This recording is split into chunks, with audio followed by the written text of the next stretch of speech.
तो बस देश है कि लखनऊ जाने वाली ट्रेन जो जिसमें फिरंगी उतना पैसा जानता है उसे हम काकुरी में लूटेंगे, काकुरी कबाब खाते खाते लूटेंगे। हाँ, और पैसे से हम खरीदेंगे बम। क्या खरीदेंगे? बम। नहीं हटता है, उन्हें दूध देगा बम करता है। सपने रंग दे, नस्लें रंग दे, सपने रंग दे, धड़कन रंग दे, धड़कन रंग दे।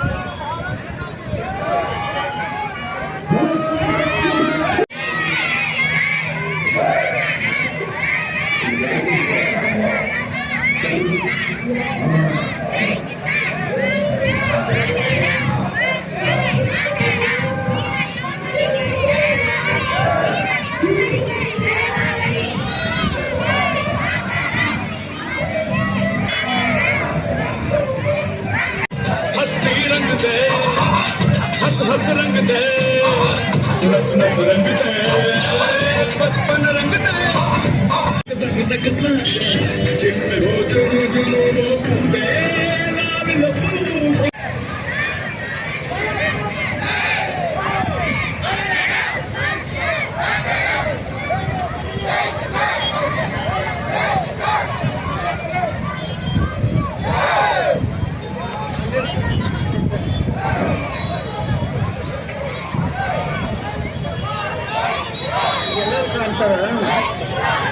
ಏ ಸೌಂಡ್ ಇಡಪ್ಪ, ಏ ತಮ್ಮ ಸೌಂಡ್ ಇಡಿ. ಏನ್ ಮಾಡ್ತೀಯ ನೀನು?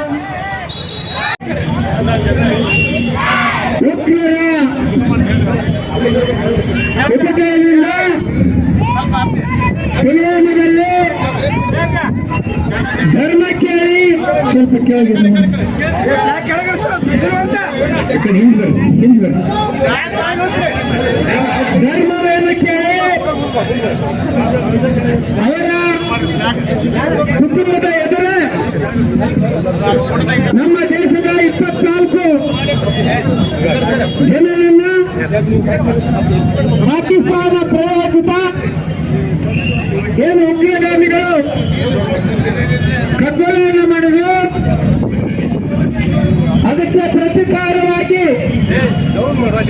ಕೇಂದ್ರ ಸರ್ಕಾರ, ನಮ್ಮ ನೆಚ್ಚಿನ ಪ್ರಧಾನಿ ನರೇಂದ್ರ ಮೋದಿಜಿಯವರು ಇವತ್ತು ಭಯೋತ್ಪಾದನೆಯನ್ನು ಭಾರತ ದೇಶ ತಡೆಯಲಿಲ್ಲ. ಆದ್ರಿಂದ ನಮ್ಮಲ್ಲಿ ನೀವು ಉಪಚಾರ ಮಾಡಿದ್ರೆ ನಿಮ್ಗೆ ಕೆಟ್ಟ ಪಾಠ ಕಲಿಸ್ತೀವಿ ಅಂತ ಹೇಳಿ ಘೋಷಣೆಯನ್ನ ಮಾಡಿದ್ರು. ಅದರ ಪ್ರತಿಫಲವಾಗಿ ಪಾಕಿಸ್ತಾನದ ಮೇಲೆ ಮೊದಲನೆಯ ದಿವಸ 9 ಉಗ್ರಗಾಮಿ ಏನು ಕೇಂದ್ರಗಳಿತ್ತು, ರಾತ್ರಿ ಆ ಉಗ್ರಗಾಮಿ ಕೇಂದ್ರಗಳ ಮೇಲೆ ಅಟ್ಯಾಕ್ ಅನ್ನು ಮಾಡುವುದರ ಮುಖಾಂತರ ನಮ್ಮ ಭಾರತದ ವೀರ ಸೈನಿಕರು ಆ ಎಲ್ಲ ಉಗ್ರಗಾಮಿಗಳ ಕೇಂದ್ರಗಳನ್ನು ನೆಲಸಮ ಮಾಡಿರ್ತಕ್ಕಂಥದ್ದು. ನೆಚ್ಚಿನ ಪ್ರಧಾನಿ ಮೋದಿಜಿಯವರು ಒಂದು ಮಾತನ್ನು ಹೇಳಿದ್ರು, ಯಾವ ಸಾರ್ವಜನಿಕರಿಗೂ ಕೂಡ ಹಾನಿಯಾಗದ ಹಾಗೆ ಉಗ್ರಗಾಮಿಗಳ ಕೇಂದ್ರಗಳನ್ನು ಮಾತ್ರ ಇವತ್ತು ಮಟ್ಟ ಹಾಕಿ ಅಂತ ಹೇಳಿ ನಿರ್ದೇಶನ ಕೊಟ್ಟಿದ್ರು. ಅದರ ಪ್ರತಿಫಲವಾಗಿ 7ನೇ ತಾರೀಕು ಮಧ್ಯರಾತ್ರಿ ಯಾವ ನಮ್ಮ ಸೈನಿಕರು ಉಗ್ರಗಾಮಿ ಕೇಂದ್ರಗಳ ಸ್ಥಳಗಳನ್ನ ಪಾಕಿಸ್ತಾನದಲ್ಲಿ ರಾತ್ರಿ ದಾಳಿ ಮಾಡಿ ಮಟ್ಟ ಹಾಕಿರ್ತಕ್ಕಂಥದ್ದು.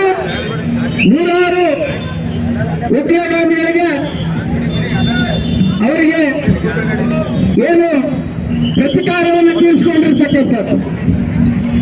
ಜೊತೆಗೆ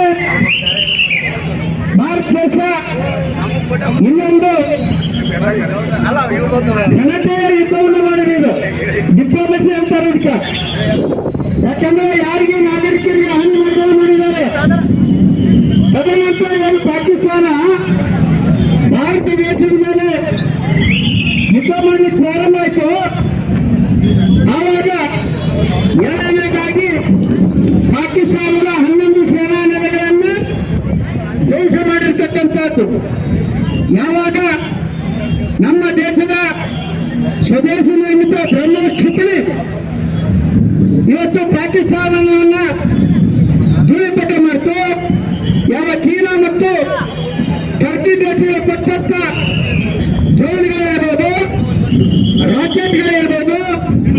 ಮಿಸೈಲ್ಗಳಿರ್ಬೋದು ಅವೆಲ್ಲವನ್ನು ಕೂಡ ಧ್ವಂಸ ಮಾಡಿ ನಮ್ಮ ಭಾರತದ ಒಳಗಡೆ ಒಂದೂ ಕೂಡ ಬರದ ಹಾಗೆ ಯಾವ ಸುದರ್ಶನ್ ಚಕ್ರ ಅಂದ್ರೆ S-400 ನಮ್ಮ ಗಡಿಯನ್ನ ಕಾಯ್ತಕ್ಕಂಥ ಏನು ವಾಯುನೆಲೆಯ ಏನು ಯಂತ್ರ ಇದೆಯಲ್ಲ ಅದನ್ನ ಇವತ್ತು ನಮ್ಮ ಭಾರತ ದೇಶದೊಳಗೆ ವಿರೋಧಿ ಪಾಕಿಸ್ತಾನದ ಒಂದೂ ಬಾಂಬ್ ಕೂಡ ಬರದ ಹಾಗೆ ತಡೆಯಿತು. ಅದರ ಜೊತೆಯಲ್ಲಿ ಇವತ್ತು ಕೇವಲ 2 ದಿವಸದಲ್ಲೇ ಪಾಕಿಸ್ತಾನವನ್ನು ಮಟ್ಟ ಹಾಕಿದ ನಮ್ಮ ಭಾರತದ ಸೈನಿಕರು ಆ ದೇಶದ DGF ನಮ್ಮ ಭಾರತ ದೇಶದ DGF ಫೋನ್ ಮಾಡಿ ಅಂಗಾಲಾಚಿಸ್ತಾನೆ, ಕೈ ಕಾಲು ಬರ್ತದೆ, ಏನಂತ ಹೇಳ್ತಾನ, ಕೈ ಮುಡ್ತೀವಿ, ಕಾಲು ಮುಡ್ತೀವಿ, ಯುದ್ಧ ಸಾಕು, ಇಲ್ಲಿ ನಿಲ್ಲಿಸಿ ಅಂತ ಹೇಳಿ ಯುದ್ಧವನ್ನ DGF ಮಟ್ಟದಲ್ಲಿ ಮಾತನಾಡಿ ನಿಲ್ಲಿಸಿರ್ಬೋದು. ಆದರೆ ಶಾಶ್ವತವಾಗಿ ನಿಲ್ಲಿಸಿಲ್ಲ. ನಮ್ಮ ಪ್ರಧಾನಮಂತ್ರಿಗಳು ಹೇಳಿದ್ದಾರೆ, ರಕ್ಷಣಾ ಸಚಿವರು ನಮ್ಮ ಭಾರತ ದೇಶದ ವಾಯುನೆಲೆಯಲ್ಲಿ ನಿಂತು ಹೇಳಿದ್ದಾರೆ ಏನಂತ, ಇದು ಬರೀ ಟ್ರೇಲರ್ ಅಷ್ಟೇ, ಸಿನಿಮಾ ಅಭಿ ಬಾಕಿ ಅಂತ ಹೇಳಿದ್ದಾರೆ. ಇವತ್ತು ಪಾಕಿಸ್ತಾನದ ಜೊತೆ ಏನಾದರೂ ಮಾತುಕತೆ ನಡೆಯೋದಾದ್ರೆ ಅದು ಕೇವಲ ಪಾಕ್ ಆಕ್ಯುಪೈಡ್ ಕಾಶ್ಮೀರ್, ಪಾಕಿಸ್ತಾನ ಆಕ್ರಮಿತ ಕಾಶ್ಮೀರ ಬಗ್ಗೆ ಮಾತಾಡ್ತೀವಿ.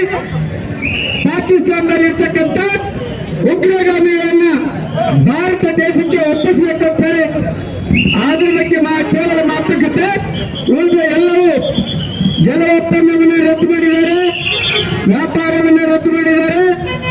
ಇನ್ನೂ ಅನೇಕ ತಟ್ಟುಗಳ ಮುಖಾಂತರ ಪಾಕಿಸ್ತಾನ ಇವತ್ತು ಬೆದರುಗುಟ್ಟಿ ಶರಣಾಗುವ ಸ್ಥಿತಿಗೆ ಬಂದು ಶರಣಾಗಿರ್ತಕ್ಕಂಥದ್ದು. ಆದ್ರೆ ಇಲ್ಲಿಯ ಕೆಲವು ನಾಯಕರು ನಮ್ಮ ದೇಶದವರು ನಮ್ಮ ಪಾಕಿಸ್ತಾನ ಚುಟುಪುಟಿ ಯುದ್ಧ ಈ ರೀತಿ ಹೇಳಿಕೆಗಳನ್ನು ಕಾಂಗ್ರೆಸ್ನ ಮುಖಂಡರು ಕೊಡ್ತಕ್ಕಂಥದ್ದು ಇದು ಎಂತ ವಿಪರ್ಯಾಸ. ನಮ್ಮ ದೇಶದ ಸೈನಿಕರಿಗೆ ಬೆಂಬಲವನ್ನು ಕೊಡಬೇಕು, ಅವರಿಗೆ ನೈತಿಕ ಸ್ಥೈರ್ಯವನ್ನು ತುಂಬಬೇಕು. ಅವರು ಮಾಡಿರ್ತಕ್ಕಂಥ ಶೌರ್ಯ ಕಾರ್ಯಕ್ಕೆ ಶಬಾಸ್ಗಿರಿಯನ್ನು ಕೊಡೋದು ಬಿಟ್ಟು ಕಾಂಗ್ರೆಸ್ನವರು ಏನ್ ಹೇಳ್ತಾ ಇದ್ದಾರೆ, ನಮ್ಮ ದೇಶದ ಸೈನಿಕರಿಗೆ ಅವಮಾನ ಮಾಡತಕ್ಕಂಥ ಕೆಲಸವನ್ನು ಮಾಡ್ತಾ ಇದ್ದಾರೆ. ಆದ್ರಿಂದ ಇವತ್ತು ನಾನು ಕಾಂಗ್ರೆಸ್ನ ನಾಯಕರಿಗೆ ಈ ಸಂದರ್ಭದಲ್ಲಿ ಧಿಕ್ಕಾರವನ್ನು ಹಾಕ್ತೇನೆ. ನಮ್ಮ ದೇಶದ ವೀರ ಸೈನಿಕರಿಗೆ ಜೈಕಾರವನ್ನ ನಮ್ಮ ದೇಶದ ವೀರ ಸೈನಿಕರಿಗೆ, ನಮ್ಮ ದೇಶದ ವೀರ ಸೈನಿಕರಿಗೆ, ಪಾಕಿಸ್ತಾನ ಹುಟ್ಟಡಗಿಸಿದ ಸೈನಿಕರಿಗೆ, ಪಾಕಿಸ್ತಾನದ ಮಕ್ಕಳು ಬಿಡಿದಂತ ನಮ್ಮ ದೇಶದ ಪ್ರಧಾನಿ ನರೇಂದ್ರ ಮೋದಿಜಿ ಅವರಿಗೆ,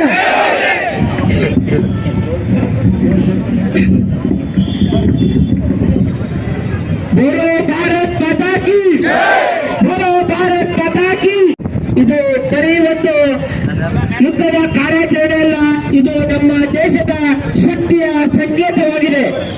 ಈ ಆಪರೇಷನ್ ಸಿಂಧೂರದಲ್ಲಿ ಎಲ್ಲ ನಮ್ಮ ಸೈನಿಕರಿಗೆ ಗೌರವವನ್ನು ಅರ್ಪಿಸುವುದಕ್ಕೋಸ್ಕರ ದೇಶಾದ್ಯಂತ ನಾವು ಈ ತಿರಂಗ ಯಾತ್ರೆಯನ್ನು ನಡೆಸುತ್ತಾ ಇದ್ದೇವೆ. ಈ ತಿರಂಗ ಯಾತ್ರೆ ಬರೀ ಯಾತ್ರೆ ಅಲ್ಲ, ಇದು ಬರೀ ಒಂದು ಬೆಳವಣಿಗೆ ಅಲ್ಲ, ಇದು ನಮ್ಮ ಒಗ್ಗಟ್ಟಿನ, ನಮ್ಮ ದೇಶದ ಬಗ್ಗೆ ಇರುವಂತಹ ಹೆಮ್ಮೆಯ ಸಂಕೇತವಾಗಿದೆ. ಇಲ್ಲಿರುವಂತಹ ಒಂದಿಷ್ಟು ಮತವೀರರು ಅವರು ಒಳಗಿದ್ದೊಳಗೆ ಅವರಿಗೆ ಸಪೋರ್ಟ್ ಮಾಡುವಂತಹ ಒಂದು ಕೆಲಸ ಮಾಡ್ತಾ ಇದ್ದಾರೆ. ಆ ಭಯೋತ್ಪಾದಕರ ವಿರುದ್ಧ ನಾವೆಲ್ಲರೂ ಒಗ್ಗಟ್ಟಾಗಿ ನಿರಂತರವಾಗಿ ಹೋರಾಡಬೇಕು. ನಮ್ಮ ಹೆಮ್ಮೆಯ ಸೈನಿಕರಿಗೆ ಸದಾ ಗೌರವವನ್ನು ಕೊಡಬೇಕು, ಅವರಿಗೆ ಆತ್ಮಸ್ಥೈರ್ಯವನ್ನು ತುಂಬುವಂತಹ ಸಲುವಾಗಿ ಈ ದೇಶಾದ್ಯಂತ ಈ ತಿರಂಗ ಮೆರವಣಿಗೆಯನ್ನು ನಡೆಸ್ತಾ ಇದೆ. ಇವತ್ತು ಭಾಗವಹಿಸಿದಂತ ಎಲ್ಲ ನಮ್ಮ ಮಾಜಿ ಸೈನಿಕರು, ಎಲ್ಲ ಯುವಕರು, ಊರಿನ ಹಿರಿಯರು ಎಲ್ಲರಿಗೂ ಮತ್ತೊಮ್ಮೆ ಧನ್ಯವಾದಗಳು ಹೇಳುತ್ತಾ ಈ ಮೆರವಣಿಗೆ ಇನ್ನೂ ಎಲ್ಲ ದೇಶಾದ್ಯಂತ ನಡೆಯಲಿ ಅಂತ ಆಶಿಸುತ್ತೇವೆ. ಈಗ ಎಲ್ಲರೂ ಪತ್ತು ಮುಡಿದ ಭಾರತೀಯ ಕಂಡುಗಳಿಗೆ ಇವತ್ತಿನ ಈ ತಿರಂಗ ಯಾತ್ರೆ ಕಾರ್ಯಕ್ರಮಕ್ಕೆ ಆಗಮಿಸಿದ ಸರ್ವರಿಗೂ ನನ್ನ ಶ್ರೀಕಾಂತನ ಮನವನ್ನು ತಿಳಿಸ್ತಾ ಇದ್ದೀನಿ. ಯಾಕಂತಂದ್ರೆ ಭಾರತ ದೇಶ ಯಾವ ರೀತಿ ಉನ್ನತ ಮಟ್ಟದಲ್ಲಿ ಸಾಧ್ಯ ಅಂತಕ್ಕಂಥದ್ದು ತಿರಂಗ ಯಾತ್ರೆ ಅಂತ ಸಾಕ್ಷಿ ಆಗಬೇಕಾದ್ರೆ ನೀವು ಅಕ್ಕಿ ಮಾತುಕೊಂಡ್ರಿ ಹೋಗಿ ಅಲ್ಲಿ ಏನಾಗಿದ್ದಕ್ಕೆ ಸಿಂಧೂರಾಯ್ತು. ಇನ್ನೊಬ್ಬರು ಏನಂದ್ರೆ ಮತ್ತೆ ಅದು ತಂದೂರು ಆಗ್ತದ್ರಿ. ಯಾಕಂತಂದ್ರೆ ಭಾರತೀಯ ಸೈನಿಕರು ನೀವು ಏನು ಪ್ರಯತ್ನ 23ನೇ ತಾರೀಕಿನಲ್ಲಿ ಪಾಲ್ಗಾಮ್ ಅಂತಕ್ಕಂಥ ಪ್ರವಾಸಿ ತಾಣದಲ್ಲಿ ಏನು ಭಾರತೀಯ ಪ್ರವಾಸಿಗರನ್ನ ನೀವು ಅಟ್ಟ ಹಾಕಿದಿರೋದು ಜನರ ಎಲ್ಲರನ್ನಲ್ಲಿ ಕತ್ತಲೆ ಮಾಡಿದ್ರಲ್ಲ, ಅದಕ್ಕೆ ಪ್ರತೀಕಾರವಾಗಿ 26 ಜನ ಕುಟುಂಬಗಳ ಸಿಂಧೂರು ಹಾಕಿದ್ದಕ್ಕಾಗಿ ಪ್ರತೀಕಾರ ಆಪರೇಷನ್ ಸಿಂಧೂರು ಅಂತ ಇಟ್ಟು ಚಿಕ್ಕ ಬೀಳಂತ ಇಬ್ಬರು ಮಹಿಳೆಯರು ನಿಮಗೆ ಸಾಕು ಸಿಂಧೂರು ಅಂತಕ್ಕಂಥ ಆಪರೇಷನ್ ಇಟ್ಟನ್ನೆಲ್ಲ ಕಮ್ಮಿ ಮಾಡ್ಲಿಕ್ಕೆ. ಇನ್ನೇನಾದ್ರೂ ಹನ್ನೊಂದು ದಿನ ಸಂಘಟನೆಗಳ ತಂದ್ರೆ ಮತ್ತೆ ನಿಮ್ಗೆ ಇನ್ನೂ 15 ತಾಣಗಳು ಇನ್ನೂ 15 ಅಡಗ ತಾಣಗಳು ಅವ್ನು ಯಾಕೆ ಧ್ವಂಸ ಮಾಡಿದಂತಂದ್ರೆ ಕಾರ್ಯಕ್ರಮ ನಾಗರಿಕರಿಗೆ ತೊಂದರೆ ಆಗ್ತದೆ. ಅದಕ್ಕಂತ ನಮ್ಮ ಪುಟ್ಟ ಪ್ರಧಾನಮಂತ್ರಿಗಳು ಹೇಳಿಕೆ ಇರುತ್ತಂದ್ರೆ ನಮ್ಮದು ಏನಾದರೂ ಯುದ್ಧ ಏನಾದರೂ ಸೆಣಸಾಟ ಅಂತಂದ್ರೆ ಉಗ್ರವಾದಿಗಳ ಪಕ್ಕ ಮಾಡಲಿಕ್ಕಂತ. ಅದಕ್ಕಾಗಿ ಹೀಗಾಗಿ 9 ಉಗ್ರವಾದಿಗಳ ನೆಲೆಗಳನ್ನ ಸಂಪೂರ್ಣವಾಗಿ ನಮ್ಮ ಭಾರತೀಯ ಸೇನೆ ಧ್ವಂಸ ಮಾಡಿವೆ. ಇನ್ನೂ 15 ಉಳ್ಕೊಂಡ್ರೆ ಆ 15 ಪಾಕಿಸ್ತಾನ ಯುದ್ಧ ಅಂತ ಬಂದಾಗ ನೀವು ನಕ್ಷೆಯಿಂದ ನಾನೇ ಇರ್ತಾರೆ ಅಂತ ಹೇಳಕ್ ನಾನು ಇಷ್ಟಪಡ್ತೀನಿ. ಯಾಕಂದ್ರೆ ಯಾವ ರೀತಿ ಸಿಂಧು ನದಿಯನ್ನು ತಡೆದು ನಿಮ್ಮನ್ನ ತಯಾರಿಕೆ ಗೊತ್ತಿದ್ದೀನೋ ಅದೇ ಸಿಂಧು ನದಿಯನ್ನು ಬಿಟ್ಟು ರಕ್ತ ರೋಪಣೆ ಮಾಡಲಿಕ್ಕೆ ನಮ್ಮ ಭಾರತೀಯ ವೀರ ಸಿಂಹದ ಮರಿಗಳ ಸೈನಿಕರು ತಯಾರಾಗಿದ್ದಾರೆ ಅಂತ ನಮ್ಮ ಕೇಂದ್ರ ಸರ್ಕಾರ ಮತ್ತು ರಕ್ಷಣಾ ಭದ್ರತಾ ಸಲಹೆಗಾರರು ರಕ್ಷಣಾ ಸಚಿವರು ತಮಗೆ ಕರೆಕ್ಟ್ ಆಗಿ ಉತ್ತರ ಕೊಟ್ಟಿದ್ದಾರೆ. ಅದಕ್ಕಾಗಿ ಇವತ್ತು ಯುದ್ಧ ಅಂತ ಬಂದಾಗ ಧರ್ಮದ ಹೆಸರನ್ನು ಮಾಡುತ್ತಕ್ಕೆ ಪ್ರತೀಕಾರವಾಗಿ ಇವತ್ತು ಸಹಿತ ನಮ್ಮ ಮಾಜಿ ಸೈನಿಕರೇ ಕೇಂದ್ರದಿಂದ ಕರೆ ಬಂದರೆ ನಾವೆಲ್ಲ ಸೈನಿಕರು ಇವತ್ತು ಮತ್ತೆ ಬಾರ್ಡರ್ ಕಾಣಲಿಕ್ಕೆ ಸಿದ್ಧವಾಗಿದ್ದು ಅಂತ ಹೇಳಕ್ಕೆ ಇಷ್ಟಪಡ್ತೀನಿ. ಯಾಕಂದ್ರೆ ಸೈನಿಕರನ್ನು ಈ 24 ರಾಜ್ಯಗಳ ತ್ರಿವರ್ಣ ಧ್ವಜ ಕೇಸರಿ ಆಚರಣೆ ಮಾಡಿರ್ತಕ್ಕಂಥ ಸಂಕೇತದೊಂದಿಗೆ ಸೈನಿಕ ಕೈಕಟ್ಟಿಕೊಳ್ತಾ ಇದ್ದಾನೆ, ಧರ್ಮ ಕೈಕಟ್ಟಿಕೊಳ್ತಾರೆ. ಧರ್ಮಕ್ಕೆ ಕಲಿಕೆ ಯಾರಾದರೂ ಕಾರಣೀಭೂತರಾದ್ರೆ ಉಲ್ಲಾರ್ಜಿ ಹೇಳ್ತೀವಿ, ಹೇಳಕ್ಕೆ ನಿಮಗೆ ಅವಕಾಶ ಇಲ್ಲ ಅಂತ ಹೇಳಕ್ಕೆ ಇಷ್ಟಪಡ್ತಾ ಇಷ್ಟೊತ್ತರೆಗೂ ಧನವತ್ತ ನಮ್ಮ ಹಾಲಿ ಶಾಸಕರು ಹಾಗೂ ನಮ್ಮ ಗಣಪತಿ ಸಾಹೇಬರು ಮಾತಾಡಿದ್ರು. ಇದು ನಾವು ಇನ್ನೊಂದು ಕೇಳ ಸಂಗತಿ ಏನಪ್ಪಾ ಅಂತಂದ್ರೆ ಇವತ್ತು ತ್ರಿವರ್ಣ ಧ್ವಜವನ್ನ ತಿರುಗಾತ್ರ ಮಾಡ್ಕೊಂಡು ಬರಬೇಕಾದ್ರೆ ನಾವು ಬೋಲೋ ಭಾರತ್ ಮಾತಾ ಅಂತೀವಿ, ಜೈ ಜವಾನ್ ಅಂತೀವಿ, ಒಂದೇ ಮಾತಾಡ ಅಂತೀವಿ. ಆದ್ರೆ ಅಂಗಡಿ ಮುಂದಕ್ಕಿಂದ ಜೈಕಾರ ಬರಲಿಲ್ಲ, ಅಂಗಡಿ ಮುಂದಕ್ಕಿಂದ ಜೈಕಾರ ಬರಬೇಕು. ಯಾಕಂದ್ರೆ ಇವತ್ತು ನಮ್ಮ ಅಂಗಡಿಗಳು ನಡೀಬೇಕಾದ್ರೆ ಅಲ್ಲಿ ನಮ್ಮ ಸೈನಿಕರು ಯಾವ ರೀತಿ ಧ್ವಜದಿಂದ ಹಾರಾಡ್ತಾರೆ ಅದೇ ರೀತಿ ನಮ್ಮ ಜಮ್ಮು ಕಾಶ್ಮೀರದಲ್ಲಿ ಲಡಾಖ್ನಲ್ಲಿ ಉಸಿರಿರಲ್ಲ, ನಮ್ಮ ಉಸಿರಿನಿಂದ ಈ ಧ್ವಜ ಹಾರಾಡ್ತಾ ಇರುತ್ತೆ. ಅದಕ್ಕಾಗಿ ಧರ್ಮ ದೇಶ ಅಂತ ಎಲ್ಲರೂ ಒಕ್ಕಟ್ಟಾಗಬೇಕು. ಒಳ್ಳೆ ನರಿಗೆ ತರ ಯಾರಾದ್ರೂ ದೇಶ ನೋಡ್ತಾ ತಾವು ಏನಾದ್ರೂ ಅವಹೇಳನಕಾರಿ ಕೊಟ್ರೆ ಅದು ಮುಂದೊಂದು ದಿನ ನಡ್ತಕ್ಕಂಥ ಘಟನೆ ಬೇರೆ ಆಗುತ್ತೆ. ಯಾಕಂದ್ರೆ ಕೋಪ ವಿಕೋಪಕ್ಕೆ ಹೋದ್ರೆ ಅದನ್ನು ಆರಿಸಲಿಕ್ಕೆ ಅಗ್ನಿಶಾಮಕ ಬರಬೇಕಾಗುತ್ತೆ. ಹೆಚ್ಚು ಇರಬೇಕು, ಯಾವತ್ತಿನ ಮಟ್ಟಿಗೆ ಹೆಚ್ಚು ಅಂತಕ್ಕಂಥದ್ದು ಭಾರತೀಯ ಸೈನಿಕರ ತಾಕತ್ತನ್ನ ನಿರೀಕ್ಷೆ ಮಾಡಲಿಕ್ಕೆ ಯಾರು ಊಹೆ ಮಾಡಲಾಗುವುದಿಲ್ಲ. ಜೈ ಹಿಂದ್, ಜೈ ಕರ್ನಾಟಕ.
ನಗರದಲ್ಲಿ ತಿರಂಗ ಯಾತ್ರೆ ಯಶಸ್ವಿಗೊಳಿಸಿದ ಎಲ್ಲ ಮಹನೀಯರಿಗೆ